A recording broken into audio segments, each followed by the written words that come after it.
What's up, everybody? What's up, everybody? Gonna give it like a minute for some people to get in. We're gonna be going over a couple things today. We're gonna be going over the workshop that was done over at Forever Fitness. We're gonna go over the workshop that was done virtually, and then we're gonna go over the Patreon as well. So I'm gonna give that about another 30 seconds, and we're gonna get into that.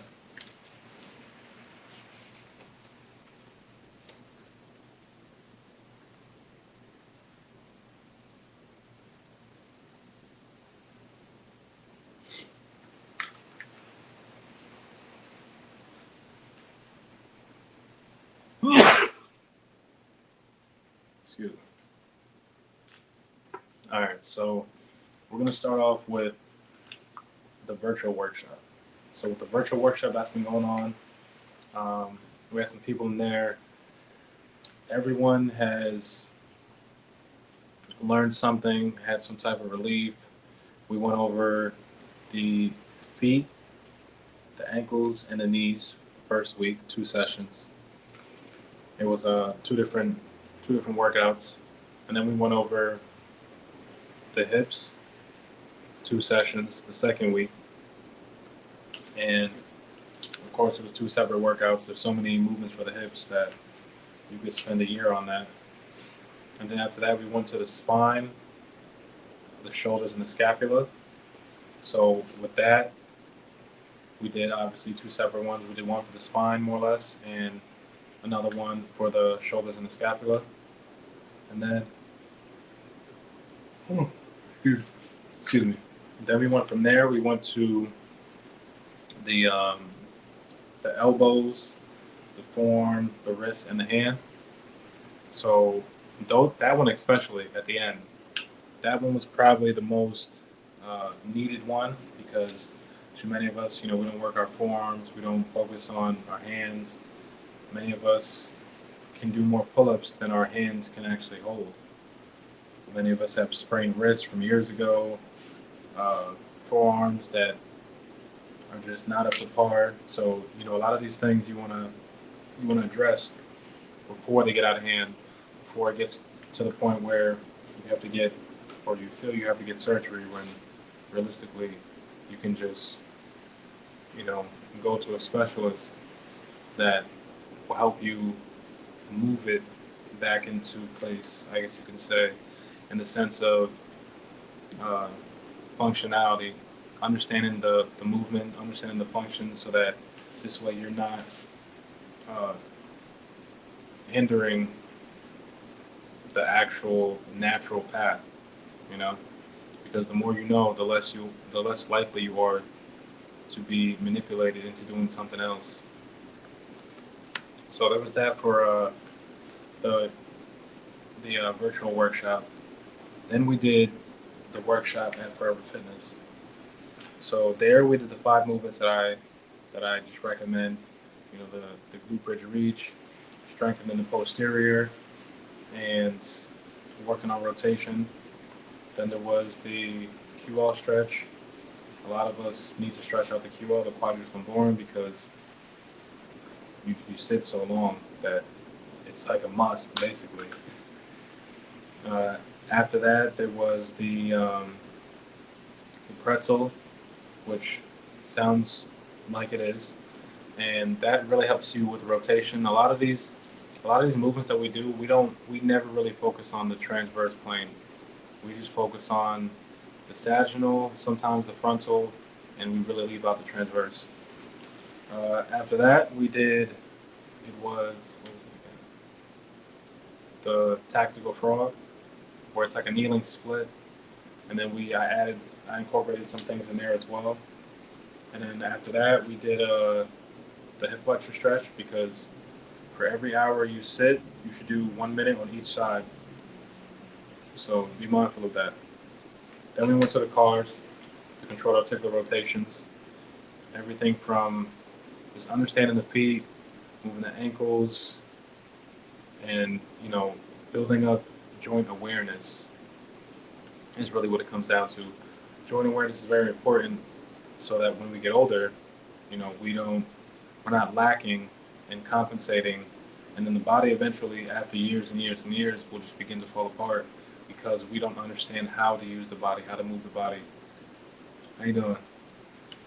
So there's just a lot of things that we need to do to, I guess you could say, almost uncivilize ourselves. Because when you look at a kid. Before we civilize this kid, a kid knows how to move effortlessly. If you look at what I posted on my Instagram and my Facebook with my niece, you can see that she's doing the false grip, and the false grip muscle up, which it's hard for me to do that. So clearly, she hasn't been hindered in her movement in the 6 years of her life, and I have, and I need to, revert back to where she's at. So because I've been quote unquote civilized by the age, well, probably I don't know how long, probably by like 17 was when I started to develop injuries. Mind you, I've been moving around and exercising since I was 2. So by that time, I was 15 years in. And a lot of times especially when you're young, you just want to think that you know everything and that you can do this, that, and the third, but nobody really taught me proper form. Nobody taught me how to use the body, about diaphragm breathing, about nerve flossing, about mobility and flexibility. All that stuff is important. It's not just getting big muscles. We seem to be too aesthetic. We want abs. We want nice glutes. We want nice legs, but we don't really focus on functionality. Functionality is everything. That's longevity. So just be mindful of that, and that's why I come on here and I talk to you guys, and I have my YouTube and working on the Patreon, which is what we're gonna get to next. Thank you. I appreciate you. So next up, so we're gonna talk about nerve flossing. So when it comes to nerve flossing, and I appreciate you all the way from France. When it comes to nerve flossing, uh, you ever slept on your shoulder and your shoulder's been hurting for like a week and you're like, I don't know what to do? Well, you probably just need to floss your nerve. So we went over stuff like that as well. Um, that's something just about everybody needs, because if you don't know about that and you haven't been doing it, think about how many years you haven't been doing it, and think about how many years you need to catch up with. So little things like that we just need to always be mindful of. There's always something you can learn, and that's why I am where I am, because I'm willing to, just sit back and listen to people. No matter, doesn't matter what you look like. It doesn't matter if somebody's overweight and they're trying to give me nutrition advice. I'm still gonna listen, because they just might not care about the information, but they're willing to give it. A lot of people, they'll give the best advice, but it's usually a reflection of self. So they're really giving themselves this advice, you know. So that's why I always advise people, especially with my what we're gonna do in the Patreon with the whole tier 3. It's gonna be tier 1, 2, and 3. In tier 3, I'll be talking about things of that nature. It won't just be fitness and nutrition. It'll be also be mindset and habit training. This stuff is important, like taking your own advice, writing it down, and putting it on your ceiling. So when you wake up in the morning, it's the first thing you see. Just little things like that. It's very important. We need to be mindful that you can only get, or you can only sustain so much. We need to learn that we have to slowly and gradually, build up. Everybody wants to go from here to here in one day or 1 second, when really you want to be able to sustain something day in and day out. Or you good, man? Not good. I'm not sure exactly what you're saying. Is it good or not good? I'm not understanding what you're asking. Uh, so next up, when it gets to nutrition, which of course, there's many ways I tell you guys to eat. The top two that I would say is your blood type and your body type. Understanding that's very important. That's a good foundation on how and what you need to eat. Next up would be breathing. Now, we just breathe. We just think that we breathe effortlessly, when really, a lot of us, a lot of times, we're shallow breathing. Like when you're looking at this phone right now, or your computer or whatever it is, you may not be taking deep breaths. You may just be shallow breathing. A lot of times when we're looking at devices, phones, and what have you, we're taking very shallow breaths, and the breath is life. So it's really cutting down on the way our body performs. So just we want to be mindful of that as well. And then we definitely went over tight hips, because just about everybody has them. If you've been sitting down for any longer than 5 days, 5 days, 5 hours a day, 7 days a week, then you probably have tight hips. If you can't do a split or a straddle, you have tight hips. And it's important to loosen up your hips and to strengthen your hips, to lengthen and strengthen, because, excuse me, because when you do that, your body can run optimally. Your body can digest food properly. So now everything is going to be able to function a little bit better. So everything plays a role. And if one thing is in the gutter, it's bringing the rest of the body down.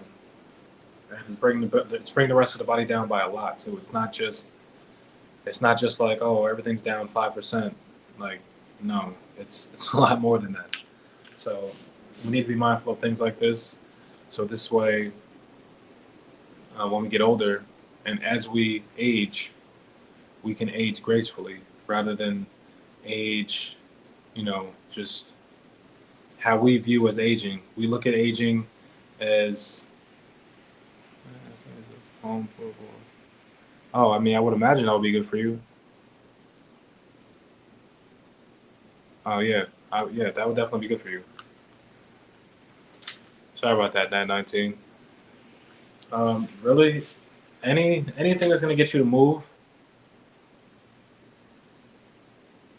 Oh, no, that's fine. Anything really that's gonna get you to move and get you to move optimally, I believe would be good for you.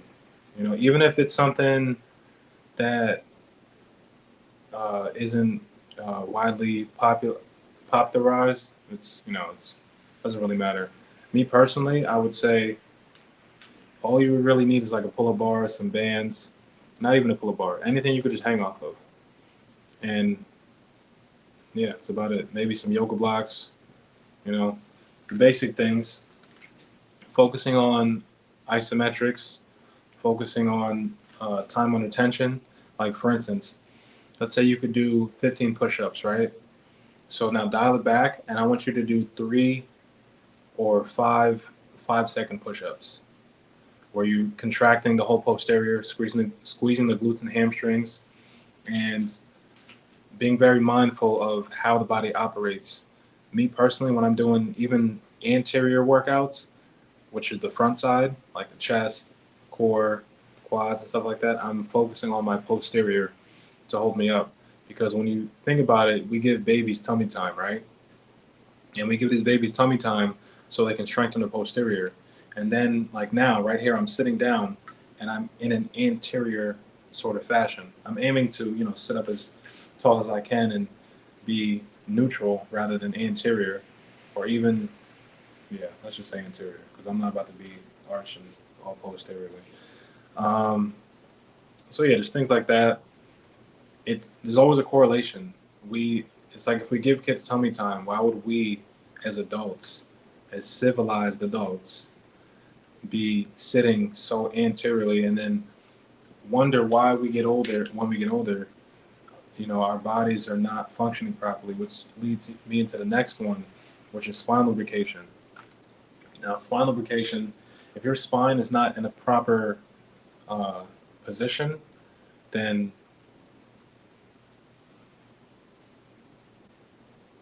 yeah, I could probably definitely do that. Just send me a message, Nat19, and we'll get that situated for you. So with the spine lubrication, I know that it's very important for us to understand that the electricity flows freely through the spine, and you're only as old as your spine. So remember that. You're only as old as your spine, so you need to lubricate the spine. Between my YouTube, things that I've posted, and coming up with the Patreon, which we're going to talk about next, then those are things that'll definitely help you. What's it called? Those are things that'll definitely help you elevate and just gain the knowledge in the simplest fashion, I guess you could say. There's so many things out there where, it's like do this exercise to get this and do that to get this. When realistically, we need to start from the basics. We need to master the basics. It doesn't matter if you're doing push ups on your knees, you're doing push ups, as long as you have proper form, as long as you understand the scapula, which is your shoulder blade, as long as you can flex the posterior glutes and hamstrings, which is really your core. Don't get me wrong, your abs and the diaphragm is the core, yes, but the glutes are the largest muscles and they hold you up. And a lot of times too, even me, I have an issue with my piriformis, which is where your sciatic nerve goes through. And when you're tight there, which clamshells will help with stuff like that, and there'll be other exercises. I'm gonna have a whole workout for that specifically. I'm gonna have a workout on the Patreon, specific ones that deal with things that I know for a fact that many people have issues with, like their ankles, women that wear heels. That right there, we need to work on the Achilles. We need to work on stretching out the calf muscles. Sitting down, we need to work on the hips. Just about everybody with the hips and the spine, shoulders, wrist, forearms, elbows, strengthening the neck. Even I need to work on strengthening my neck. I've been doing some of those exercises. I'm fairly new to it, like fairly new to actually utilizing it. I have had it written down, and I come and go, with that. But that I noticed it's definitely helping me elevate and relieve some of the tension in other parts of my body due to biotensegrity. Because when you pull one part of the body, another part will have to compensate for that part of the body. So now onto the Patreon. So with the Patreon, I'm gonna have 3 tiers. Tier 1 is gonna be fitness and solely fitness, which regardless, that's gonna help you because I'm gonna make sure I go above and beyond for that, as I always do. And then tier 2, we're gonna deal with fitness and nutrition. Now, nutrition is very important, of course. For many of us, we don't have time to outwork our diet, or we don't outwork our diet, or we can't. And on top of that, we need to have a direction on what to eat, when to eat, where to eat, whether it may be, say you have to go out to eat, or things to look for when it comes to going out to eat, like what type of oils people cook in, and what type of oils people cook in, what type of what's it called? What type of actual chemicals are in the food. It's crazy we even have to say stuff like that. But here in America especially, it's not uncommon to have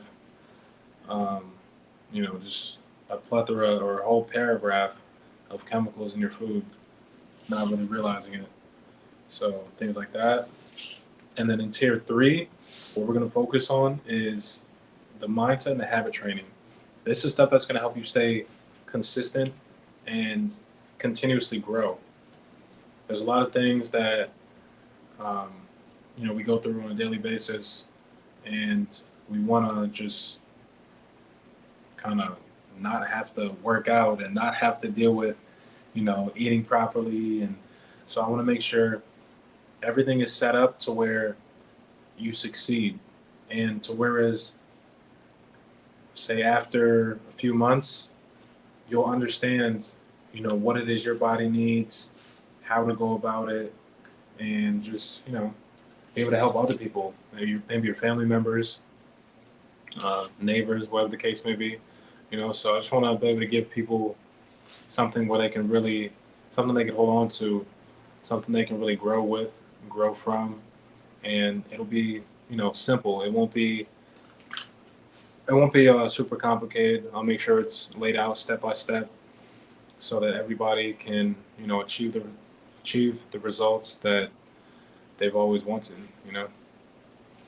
So, you guys have any questions?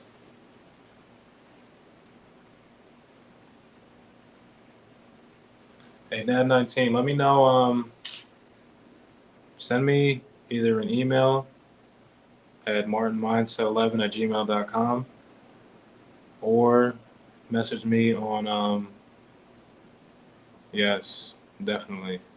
Slow reps is always the foundation. One thing I stand by is how important time under tension is. I mean, because if pressure builds diamonds, imagine what it does to you, you know? Also, NAD19, Martin Mindset on Instagram. You can DM me, or you can message me at Matt Martin on here on Facebook. You see, I've been seeing crazy last thing. Yep, exactly. So with the time under tension, one thing I've noticed is that when you lift weights and you just doing regular reps and whatnot, if you stop working out for 6 months, you're going to see a drastic loss. When you do time under tension with body weight, when you stop working out, you really don't lose it nowhere near as much. It's almost like lifting weights is artificial, which technically it is, but that's the natural artificial way, I guess you could say. Of course, steroids would be just the all-around artificial way. But time under tension, it's helped me exponentially prevent injury, gain a lot more strength and power through a lot less actually. And now what I'm focusing on is incorporating all the little intricate things that I've been missing, like say the neck, working on the wrist. Um, what else is it? I'm focusing on going back to my old injuries that I've had before, because you know how you get injured and then it's like, oh, I wanna what's it called? I wanna, or no, I'm good now because that was like 2 years ago, 3 years ago. But realistically, your body's just compensating. So I want to see if my body is compensating any more at all, which for the most part it's not. But it's just something to go back and readjust so that this way you can be 100% and go back to that kid that you used to be, how you used to move. So what exercises or stretches movement we recommend? There's a slight pain when you're squatting position while stretching. When you're in the squatting position while stretching, I'm not exactly sure what you mean. You're in the squatting position while stretching. Oh, you mean like in a deep squat? You might have a hip impingement. So if you have pain in your lower back, I mean, it could be your QL that could be tight. Your groin, if it's in the groin, it could be a hip impingement. If it's in the knee, it could either be the knee or the ankle. It could be the foot. Yeah, so hip impingement. So what you would do is you can, what's it called? You get a band and put it in your groin, like in the hip, say like right here, and then the hip. Yep. So a hip impingement right there, and then you'll be in a hip flexor stretch, like basically on one knee, and the knee that's up is the one that has it will be your left hip. So the left leg will be up, and you'd have it almost, you have the band, you kind of walk away, so there's a whole bunch of tension on it, and then you'd rotate the knee inward and outward, but you want to keep the foot on the ground as if you have, as if you're a joystick, as if it's like a joystick and you're rotating the joystick inward and outward. So think of it as it's pulling, say you're in here, you really should be here, right? But you're impinged right here. So what that's going to do is help loosen this up a little bit so that you can actually move around properly. All right. Any more questions? And yeah, that's a good one because a lot of people have a hip impingement and they may not even realize it because they can't even get into it or they haven't really gotten into a squat at all. So they don't even realize that hip impingement. Of course, of course. I believe I have that either on my YouTube or my IG. See, that's the thing too. There's so many videos that I have posted already. So like you have to like go fishing through my videos in order to find it. So that's why I want to get the Patreon running. So it's like you'll know exactly where everything is. You'll have everything at the tips of your fingers, and you can basically you may be able to diagnose yourself just off the fact of what's hurting and what the exercises are, depending on where it's at. I want to make it very detailed to where you can just click on something and it'll take you to all the exercises for this injury or this impingement or whatever the case may be. And thank you. I appreciate that too. So if there's no more questions, I'm gonna sign out. I appreciate you guys. Thank you for sitting in and listening. Until next week. See you guys.